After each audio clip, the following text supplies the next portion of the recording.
What is up, everyone? Welcome back to the finale of Let's Play Silent Hill 3. Last time, we made it through the amusement park to confront Claudia here in the church, but Heather being pregnant with God kind of let Claudia get away. So we are quickly going to make our way around the outside of the church and examine all of these paintings. I believe they go in order clockwise around the room, starting with this one. We'll see if I'm right about that. Number 1, origin, yeah. In the beginning, people had nothing. Their bodies ached, and their hearts held nothing but hatred. They fought endlessly, but death never came. They despaired, stuck in the eternal quagmire.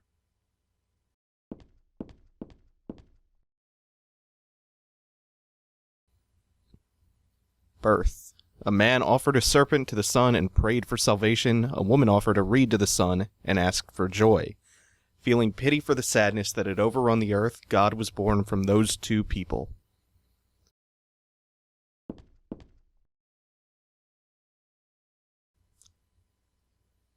God made time and divided it into day and night. God outlined the road to salvation and gave people joy, and God took endless time away from the people.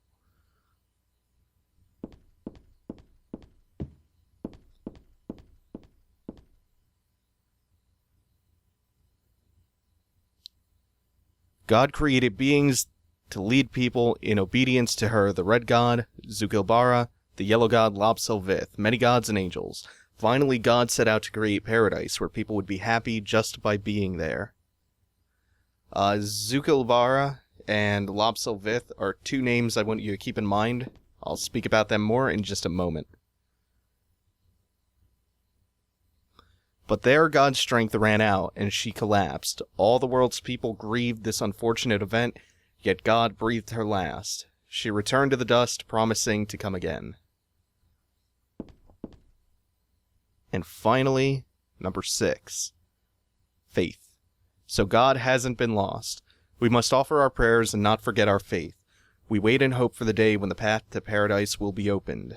The path to paradise which Heather and Claudia, and presumably the rest of mankind who Claudia has set out to save, are on that path. So there used to be a lot of speculation that Valtiel and Pyramid Head were like the left and right hand of God, the attendant and the executioner. And furthermore, that Valtiel is the yellow god, referenced back there in the caretaker Lobselvith, and Pyramid Head was the red devil, Zukilbara. But Masahiro Ito flat out at some point said that Pyramid Head is not connected to that in any way. He's not Zukilbara.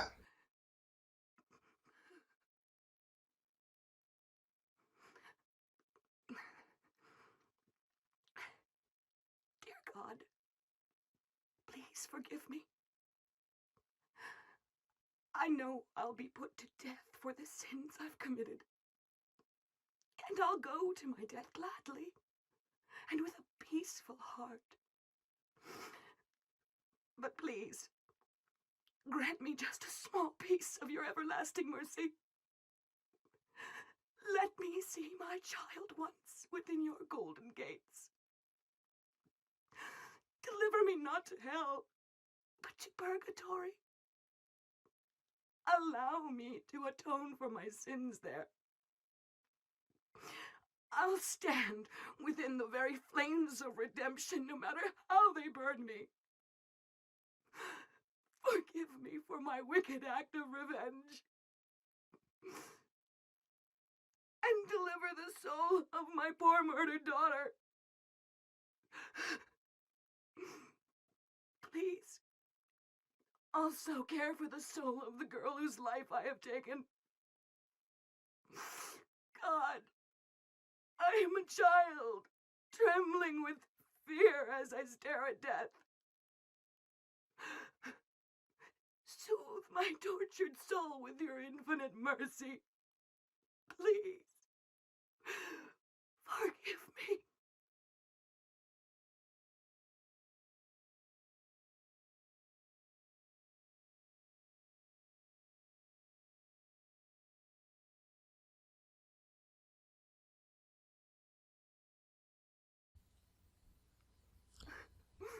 Now we can either choose to forgive her or say nothing. I'm going to say nothing, because this decision greatly impacts which ending you receive. And because I want the normal ending, I did not forgive. I did not forgive that woman. This map has a pretty interesting story behind it. One of the designers had a friend whose son drew the entire map for this endgame area. And the map here works a little bit like the map of the Labyrinth did in Silent Hill 2, in that it starts out mostly blank except for this room you start in, or you find it in, I mean. And Heather will fill it in, or it fills in on its own as you progress. These hallways kind of scare the hell out of me, the ones after this room. Forgot there was this little junction closer room. Because these rooms are filled with a few different enemies. Mostly they're filled with giant, insane cancers. One of them is manageable when they wake up, because you can kind of slip past one. Two, on the other hand, will block you off completely and really screw you up. Okay, we have a cassette tape in here. Let's see, a bunch of papers. Get a feeling. Represents the deity known as the Halo of the Sun. In heraldry, symbolizes a religious group. The two outer circles are charity and resurrection. The three inner circles are present, past, and future. Usually drawn in red, occasionally drawn in black or other colors, but blue reverses the meaning into a curse on God and is therefore forbidden. So that explains the symbolism behind the Halo of the Sun, our save point for the game. Another fun fact, I can't remember where I read this. Apparently there's some old Hungarian scribbled on the halos of the sun, and what that spells out in Hungarian is Alessa.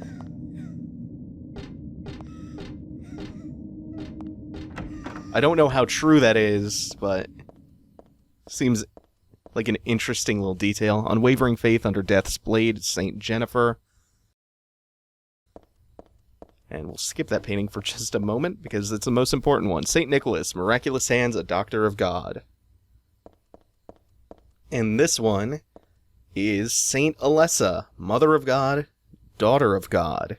The picture, that's me. I'm holding the baby. And I'm the baby being held. Yes, so Alessa is technically her own daughter and her own mother. And now we have a giant Halo of the Sun.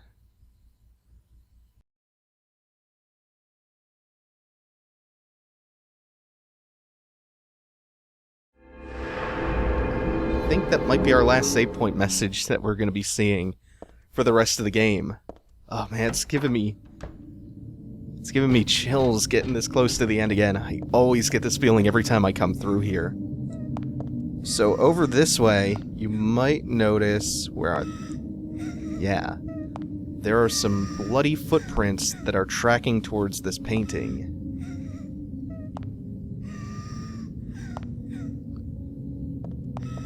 And once the footprints reach the painting, you can inspect it, and you will be offered the option to move it. Heather does not think to move the painting until the footsteps reach it. So if you don't wait for the bloody footprints to reach it, then you're gonna kind of be confused and wonder why you can't progress anywhere. You have to wait for the footprints to reach it. Now, there should be a scraper somewhere around. Yeah, this is why I equipped them all. Because with a nice overhead, and I think one or maybe two follow-ups, block, should be able to take this thing down pretty quickly. The endgame enemies are very, very tough. They're mostly comprised of closers, very durable, powerful enemies. Insane cancers, very durable, very powerful enemies. Scrapers, which less durable than the other two, capable of a lot of damage, and they have pretty good range. And slurpers. There is no religion that has remained unchanged from the moment it was founded. This one is no exception, referring to the religion of Silent Hill. When this religion fell into the hands of immigrants, it was deeply influenced by their own original Christian beliefs. For example, the traditional representatives of these primal gods may be given the names and descriptions of Christian angels, thus shared characteristics begin to appear. There's also one rare example of the chief deity, creator of paradise, or lord of serpents and reeds being dubbed with a demon's name. Of course, this was not done by believers, but by their opponents.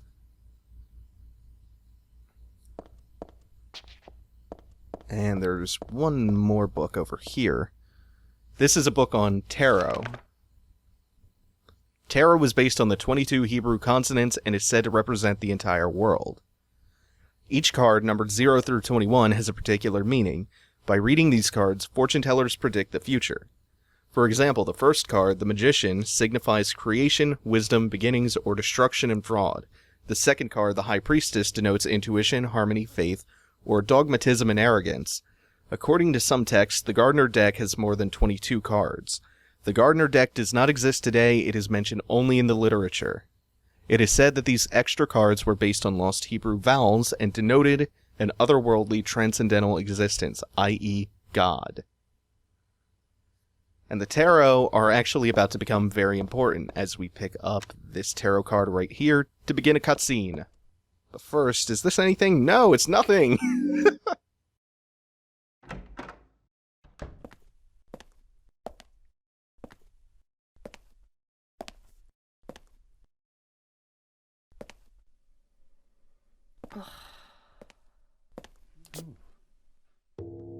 Hiya, Heather. You show up everywhere, don't you? You make me sound like some kind of unwanted pest. Well, who are you anyway? Haven't you realized that yet? Yeah, you're on Claudia's side. I told you not to put me in the same category as that mad woman. Well, you're pretty loony yourself. It's true. We believe in the same God. But I'm quite sane. So why did you help me out then? Was that also part of trying to resurrect God? It's not uncommon for people to worship the same God and still disagree. God? Are you sure you don't mean devil? Whichever you like. The point is that now I really am on your side. I don't want God to be born. Wouldn't be convenient. Much too unpredictable. So you've been using me to stop Claudia, is that it? Do your own dirty work. My dirty work?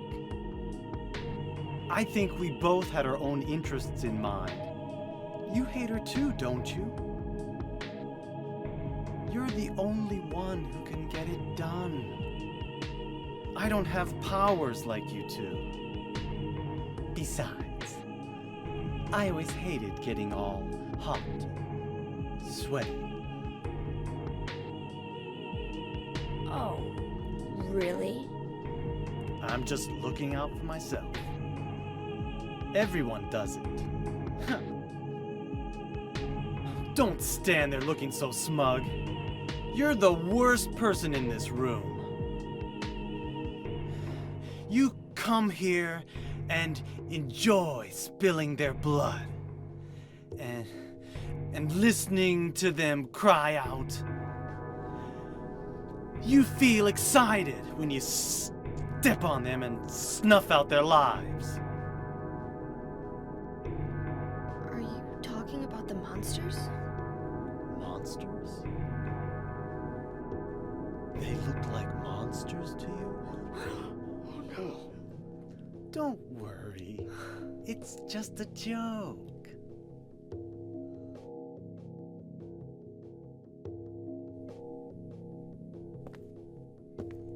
By the way, I forgot to ask you. Did you get the Seal of Metatron? What's that? You don't have it? Leonard was carrying it. You mean this thing? Yes, that's it. As long as we have that, we're fine.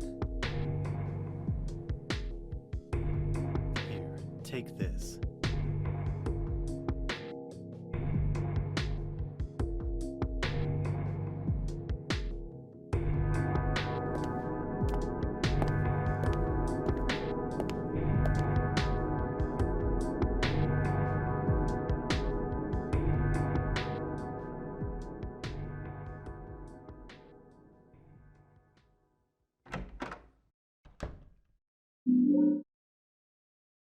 So, we've gotten a book that appears to be about the Otherworld. In fact, Otherworld Laws, there we go. But it might not be what you think it is. We do see the Seal of Metatron there, though. This magic square with a strong protective and dispelling properties is called the Viren 7 Crest, or the Seal of Metatron. Metraton. It will bring results regardless of whether the target is good or evil. Its strength, therefore, places a very high burden on the caster, as it is also difficult to control. It is not usually used. This is why it bears the name Metraton after the angel Metatron, or Metraton, also known as the Agent of God or the Voice of God. Don't know if I was... Okay. Also, that one line from the cutscene that might have stood out to you, they look like monsters to you? That is one of the most debated lines in the entire game. Because, is it a joke, or is Vincent actually implying that Heather is maybe hallucinating and going around killing people who look like monsters to her? It's an interesting question, but it just doesn't make sense to me that it's anything other than Vincent screwing with her like the creepy little manipulative bastard he is. This is an awesome, awesome effect going on in the background.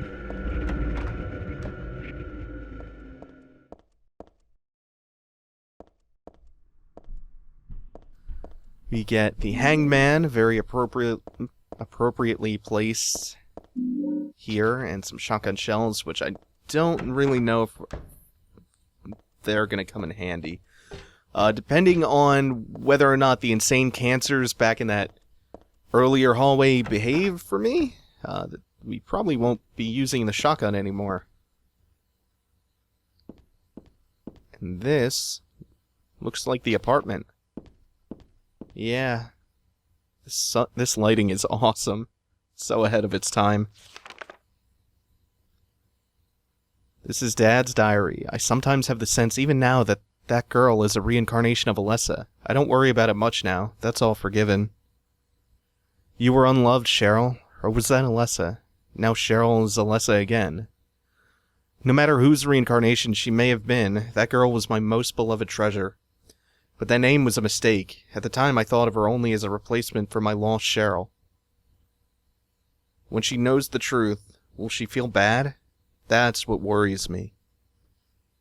Thanks, Dad. Yes, you were less after all. Interesting that she mentions her mother, since she kind of is her own mother.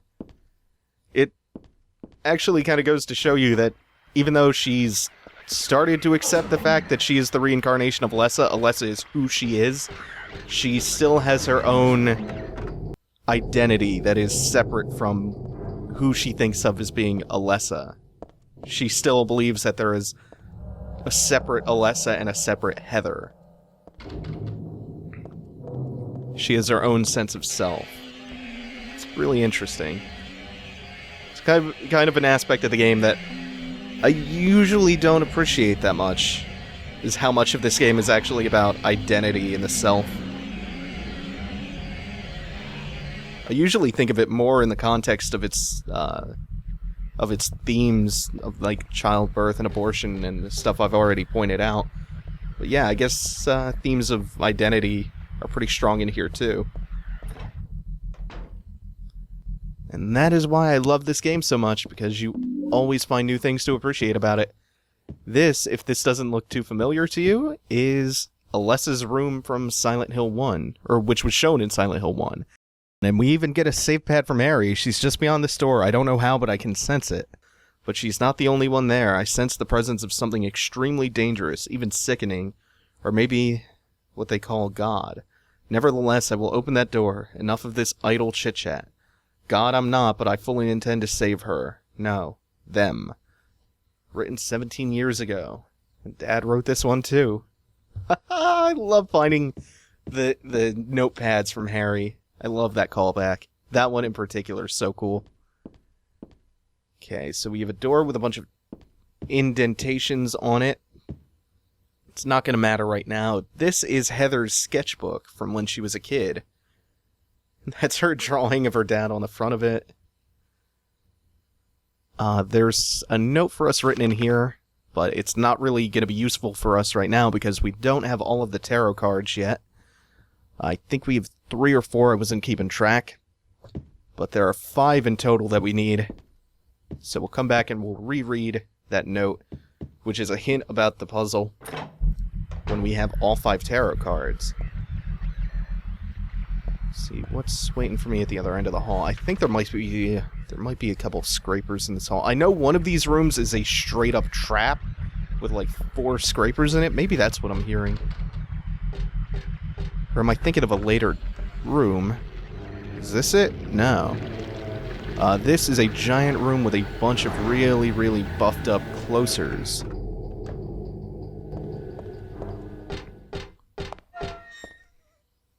This is another invisible footprint section. So we will wait for the footprints to come. I see them. And they're leading up to the wall.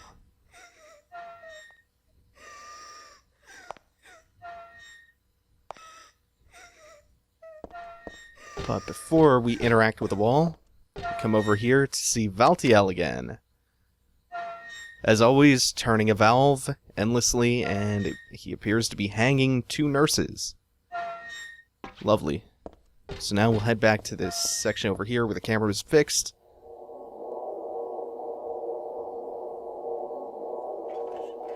And reveal a false wall.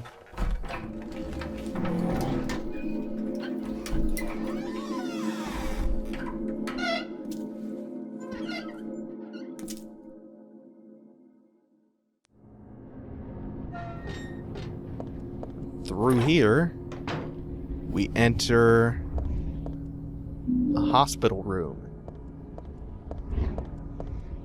Another reference to something we found in Silent Hill 1. This is the room in the hospital in Alchemilla Hospital, where Alessa was kept alive after she was horribly burned in that ritual. Where she was kept in seclusion waiting for Cheryl to be called back to Silent Hill where their souls could reunite. And this is the tarot card that we want and a book on Aglaophatus. Red liquid or crystals resembling blood. According to the Kabbalah, the name is taken from an herb with the power to dispel evil spirits. It is said to grow in Arabian deserts. It may be vaporized or applied as a poultice to guard against demons. It is powerful, but as it is rare, it's extremely difficult to obtain.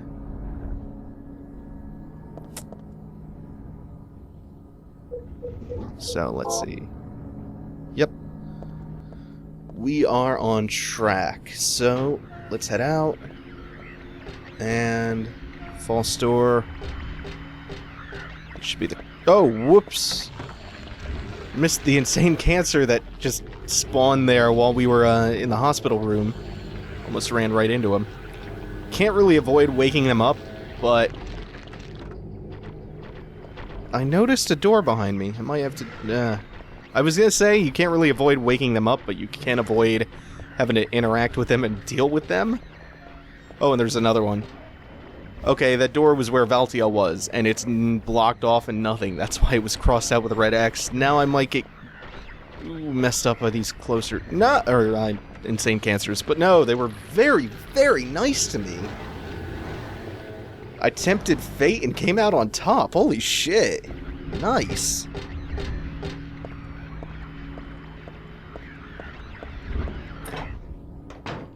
We have a... Ooh.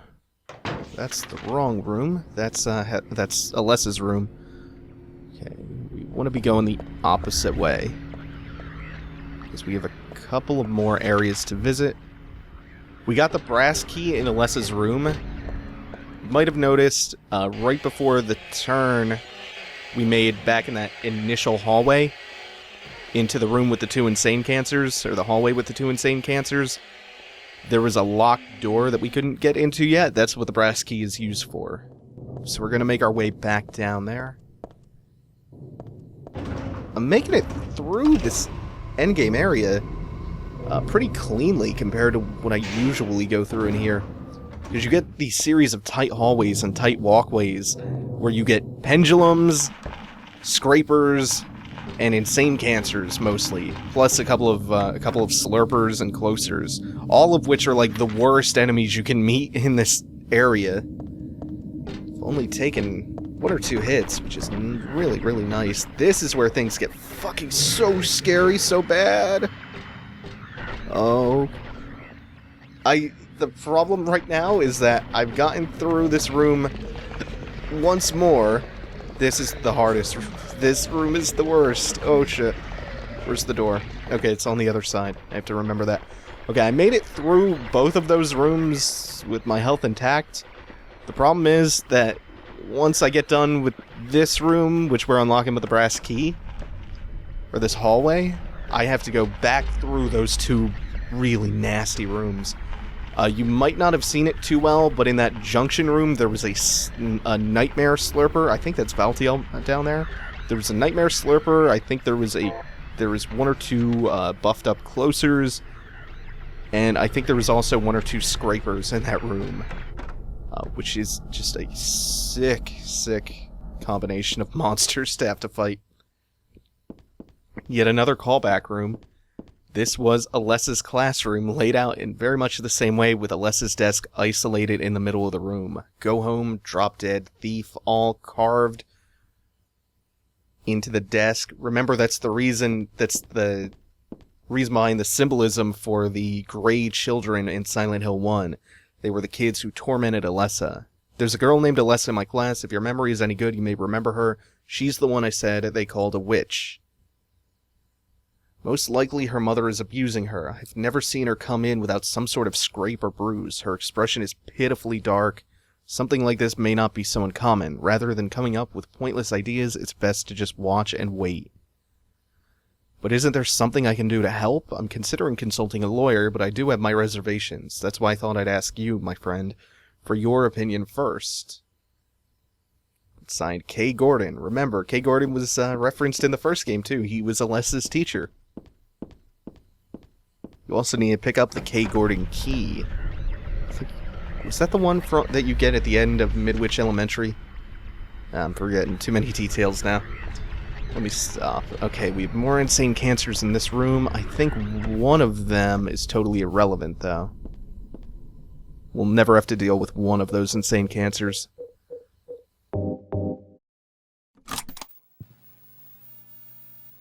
Do you know about what happened here 17 years ago?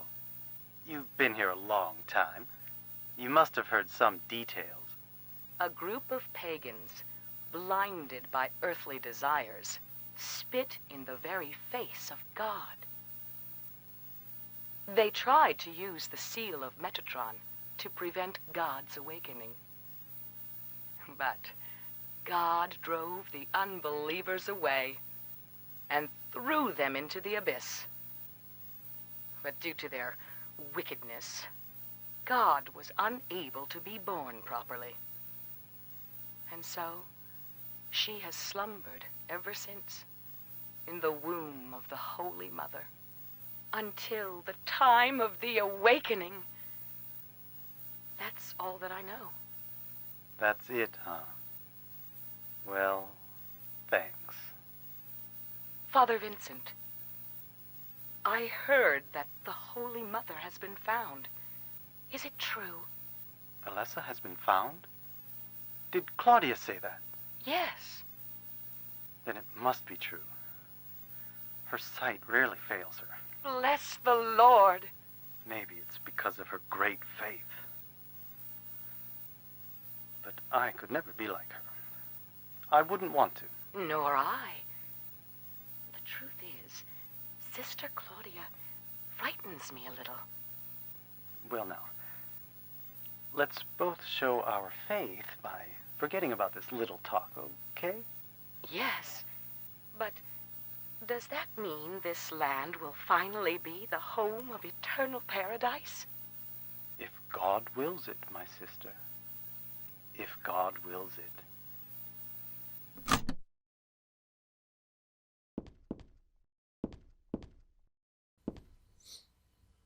People are starting to voice their dissatisfaction about Father Vincent using the organization's money for his own personal benefit. I've also heard rumors that Father Vincent has been extorting donations from some followers. Is he really the right person for such a position? I'm in no place to deny all he's done to make the organization grow. Even though we believe in God, if there were some sort of gathering, shouldn't we be valued not for our limited talents and our talkativeness, but for our depth of faith? Signed, LS. I wonder if LS, the confessional booth woman, and the woman from the recording are all the same person. I'm pretty sure LS and the woman from the recording are the same person. Wonder if they're all... if that's the same person from the confession, though. Also, I wonder... I've always wondered who LS actually is. One sec, though, as we read Claudia's diary. November 10th.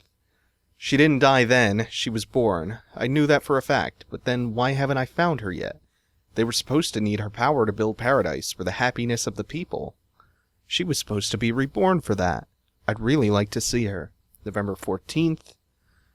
Read the Book of Praise. I want to thank Father for lending me such an invaluable book. I found what I'd been searching for in there.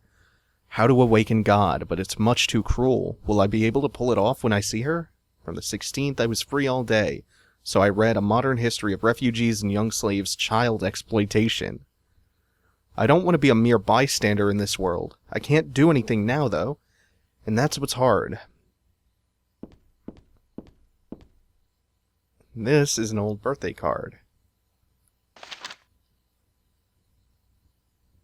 To little Claudia, happy 6th birthday. I love you as if you were my real sister. Here's to you. Presumably given to her by Alessa, who she grew up with. And finally, the last tarot card. So about LS, I've always wondered what that name could be. But it's probably unimportant. Actually, is it Lisa from Silent Hill 1? What was her last name? Oh, never mind, her last name was Garland. So not only would the name not fit, come to think of it, the timeline doesn't make sense on that either. Maybe Sunderland? I don't know. I don't know. Could that be a Sunderland? Maybe a plot thread for another game.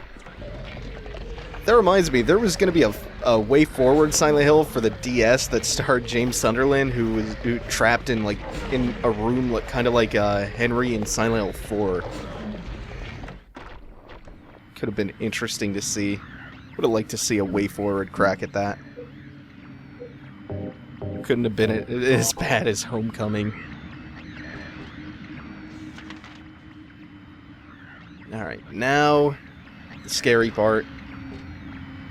Dealing with these two insane cancers who are in the exact perfect position to screw me over.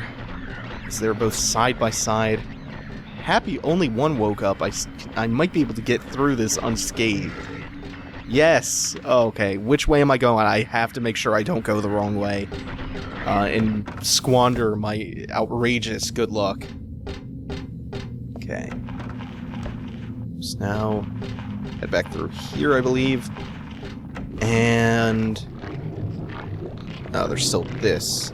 Oh, right. Still have to go back upstairs. I was getting ahead of myself and almost ready... was almost ready to run through the opposite doors again. But now I need to be downstairs. Oh.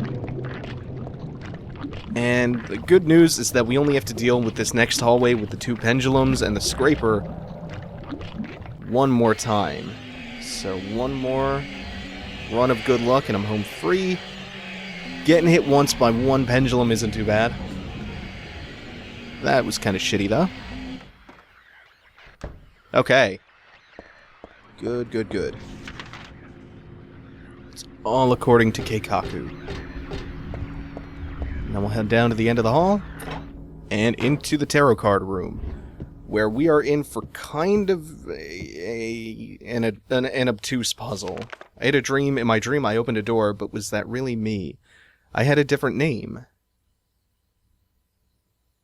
That, in the background, is important. 5 are true and 4 are lies, and there are some fibs mixed in with the truth. That's because it's scary to write only the truth, but dreams are like lies, after all. Okay, I'm going to go back into that, just so you can see the Roman numerals, or the things that will become Roman numerals. I might wind up having to post to add a diagram of that in post-production to explain what you do in this puzzle. So each tarot card that you have corresponds to a Roman numeral. The High Priestess is 2, the Hangman is 12, the Moon is 18, the Fool is 0, which is just a 0 as a Roman numeral, and the Eye of Night is 22. And you learn this by examining each tarot card. Each double line from the book back there is one of these indentations in the door, which means you have 9 slots you can put the 5 tarot cards in, except the double lines from the book aren't Roman numerals yet because they contain random letters. So the trick is to remove all the letters that aren't part of a Roman numeral. Remember, the numerals include I, V, X, L, C, D, and M. So you have to remove all of the letters that aren't one of those. After you do that, you get 9 Roman numerals, but remember, you're only using 5. So now all you do is match the Roman numerals on the tarot cards to the ones on the door to see which card is supposed to go where. And if you didn't catch which one went in which slot back there, the High Priestess was top left, Eye of the Night was to the right of the High Priestess, the middle, which is a 0, was the Fool, the bottom left is the Hangman. Oh, I'm missing the Moon. The Moon goes to the right of the Fool. So it's the right center slot the Moon is.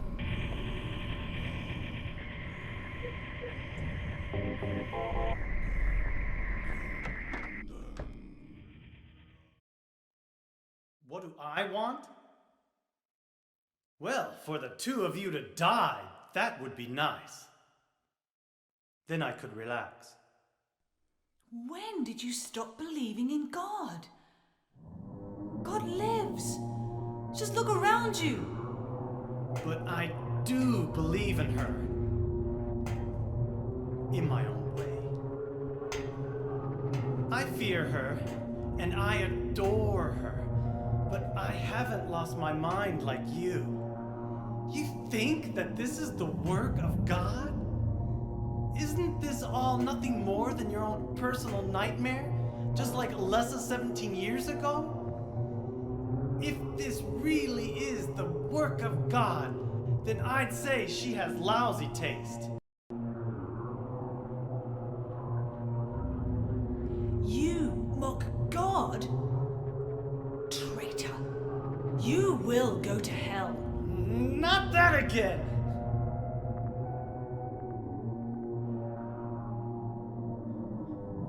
Who do you think you are, claiming to know God's will? Go home, Vincent. Home. This church is my home. I built it with my power. The power of money that you view with such scorn. Although I admit that this atrocious scenery is all yours. If you continue to get in my way... Did you kill me? Well...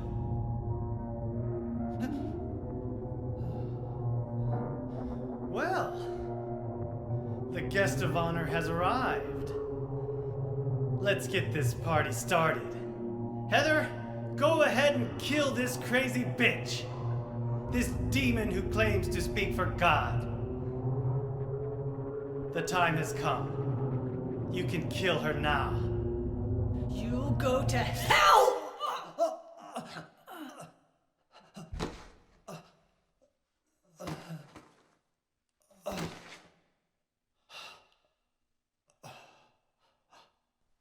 What did you do? Nothing important.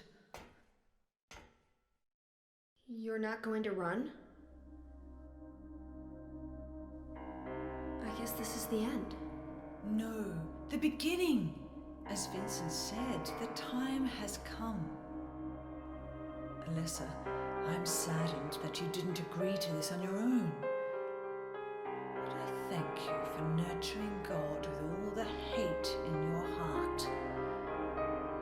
It's time for mankind to be released from the shackles of sin which bind them.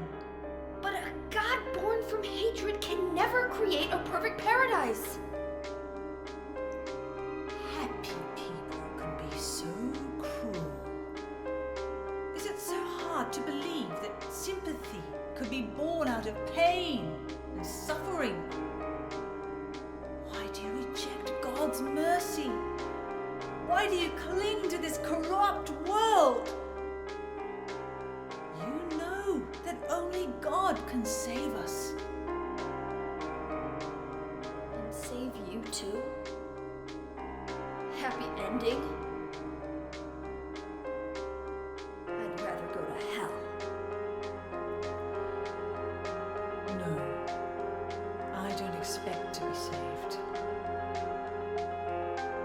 And that's fine. Alessa, my dearest. For the pain that I've caused you, I deserve no mercy. Even if it was to save mankind. It was too deep a sin. It was hubris for me to try to hasten the day of her arrival. Sacrifices were made. And those are my sins.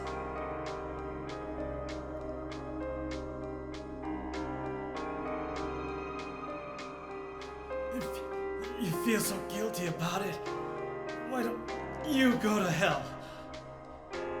Heather, use the seal. Vincent?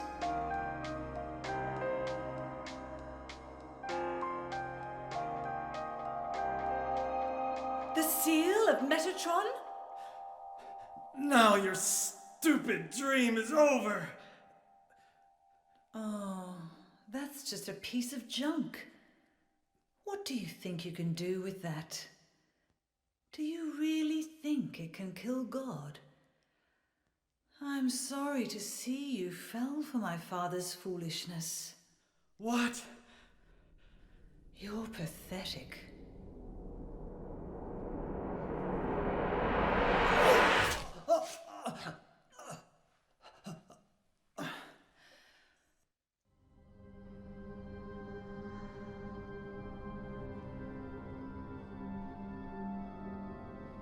But God loves even you.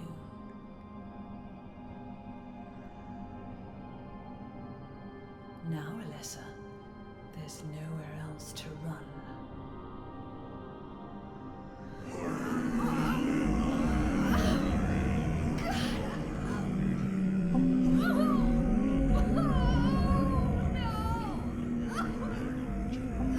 Just accept it, Alessa. The pain will disappear. I've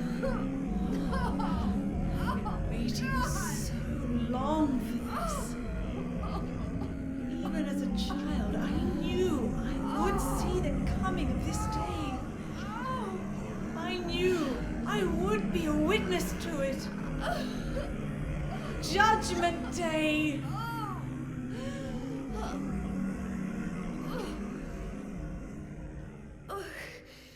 Alessa?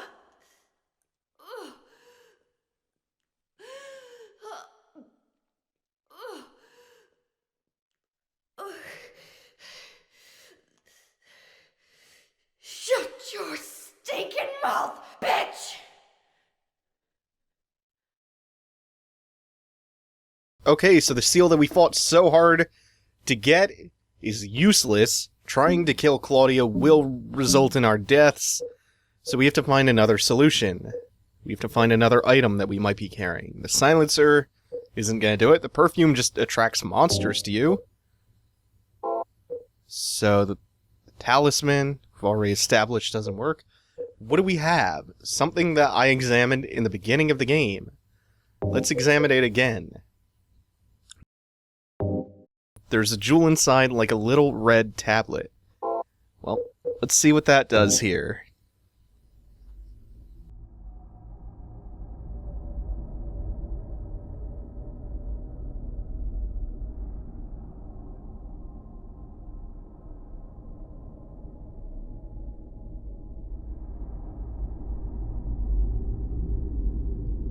What are you doing? Dad.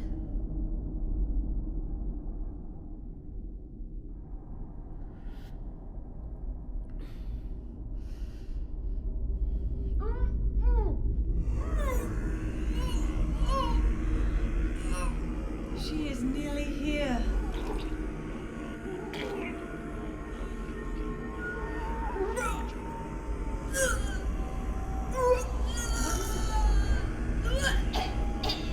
Alessa, what have you done?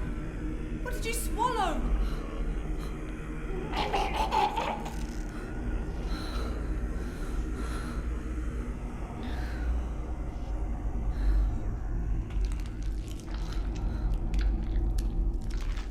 What is this?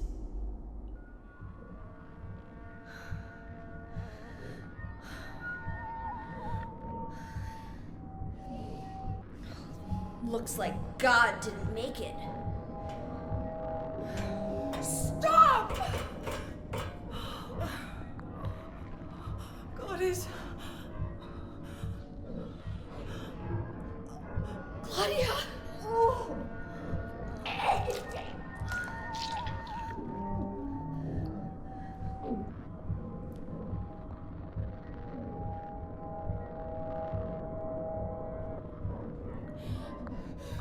Alessa, you cannot kill God. I will birth God. If you can't do it, Alessa, I will.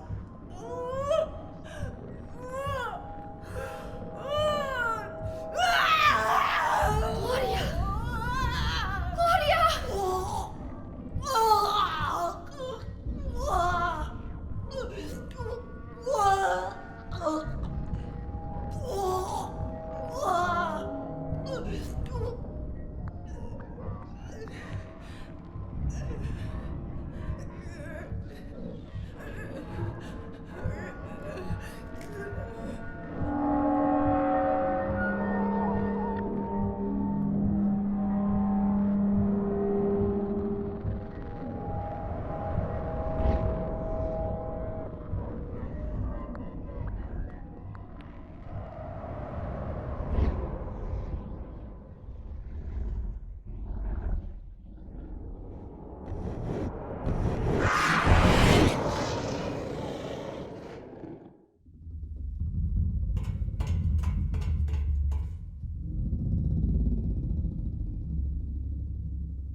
Can't be dead.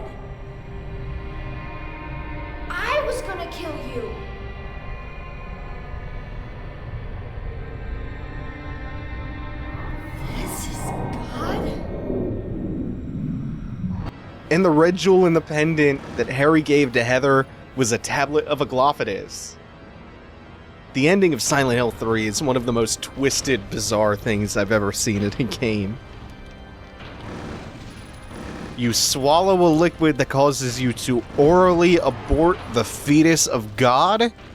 Claudia then scrambles to the floor and eats that aborted fetus and gives birth to God. And then you travel down into the basement of this church through a hole in the floor that looks suspiciously like a vagina.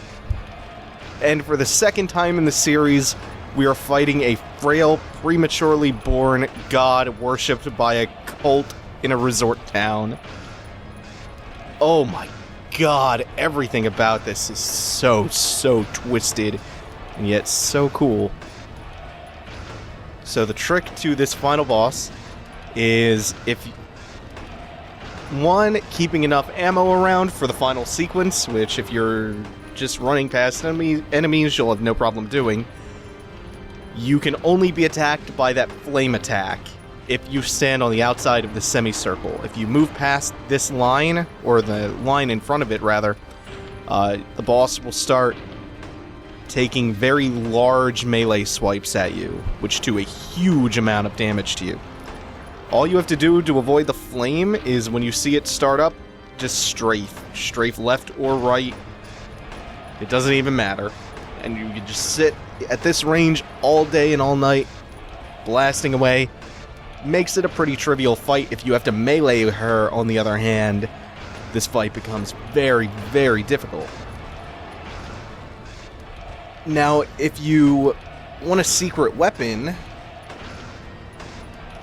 then you have to, at some point, melee her. You have to strike the killing blow on this boss with a melee weapon in order to unlock a secret weapon, which is what I'm going to try to do. I just have to make sure I don't kill God before I get the chance to melee her. I have to be very precise, or very exact, with how much ammo I'm using. So let me heal real quick, because I did get nicked by a flame at the very start. And reload. Actually, how many bullets do I have left? I'll use that to gauge. Okay, I think I'll empty one more magazine into God, and then I'll switch to my katana.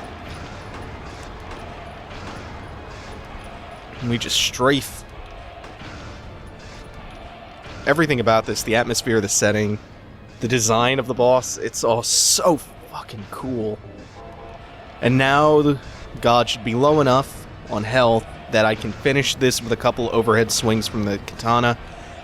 What I want to do is I want to wait until... There's my opening. Oh no, I went in too quick. Yeah, there's that melee swing that takes you to critical health with one shot.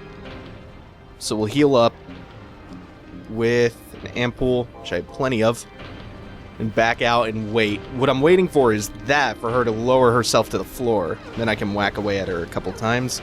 Should only take maybe a couple hits if I gauge this correctly. She does punch you when she's on the ground like this. She doesn't do a really devastating attack, though.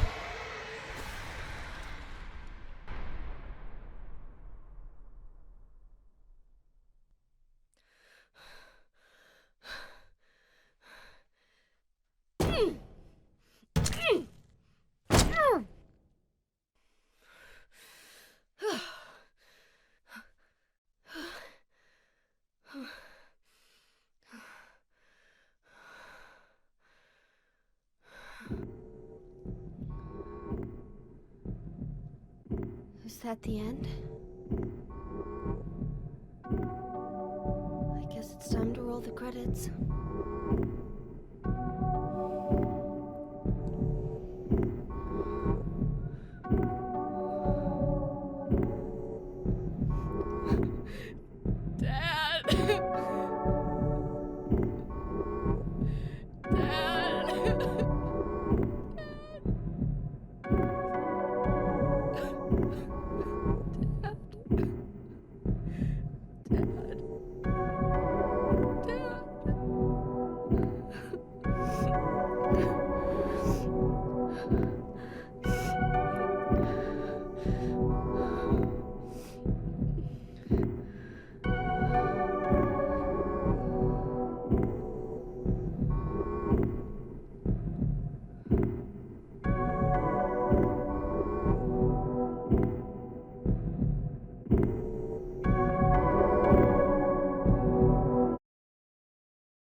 you're still alive.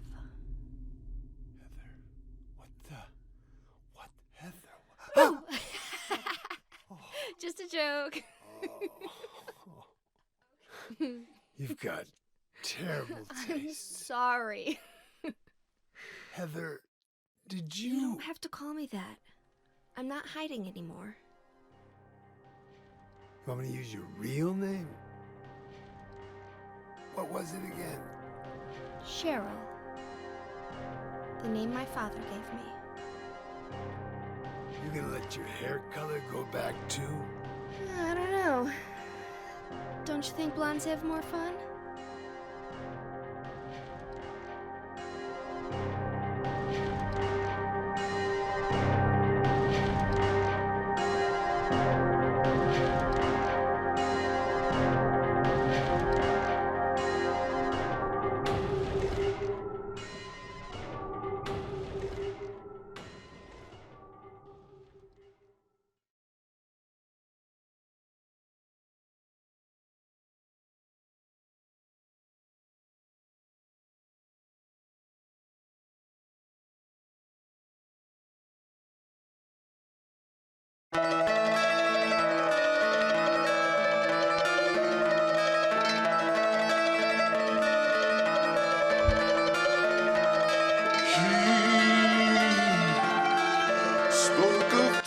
And that is the normal ending for Silent Hill 3.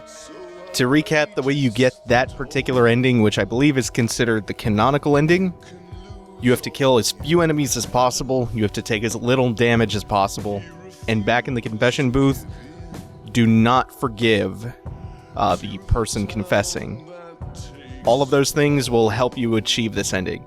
To get the possessed ending, which is the alternate ending, do the opposite. This game doesn't have as many endings as the previous two Silent Hills. There is one more ending, though. There's the UFO ending, which is, of course, the recurring joke ending involving aliens that you get in this game for killing 30 monsters with the Heather Beam before entering the apartment. And the Heather Beam is a really cool little hidden weapon, which you unlock by killing 333 enemies, and that requires multiple playthroughs to unlock. And to use it, you can't have any weapons equipped. The Heather Beam causes Heather to shoot lasers out of her eyes. No joke. Speaking of unlockables, for finishing the final boss with a melee swing, we unlocked the unlimited submachine gun. A submachine gun that will not use bullets and does not have to be reloaded.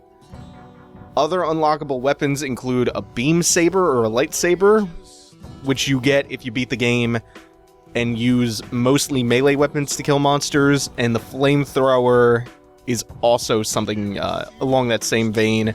You unlock the flamethrower if you use mostly guns to kill enemies. Some other post-game or New Game Plus content: if you beat the game on hard, you unlock Extreme Mode. If you beat the game on Extreme, you unlock Extreme 2, and it goes all the way up to Extreme 10.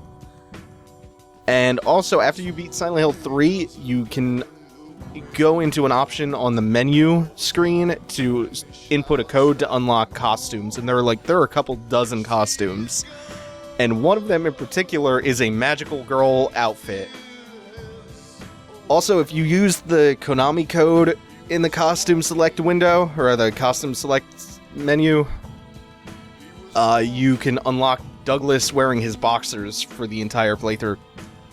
So, that is it, everyone, for my favorite Silent Hill 3.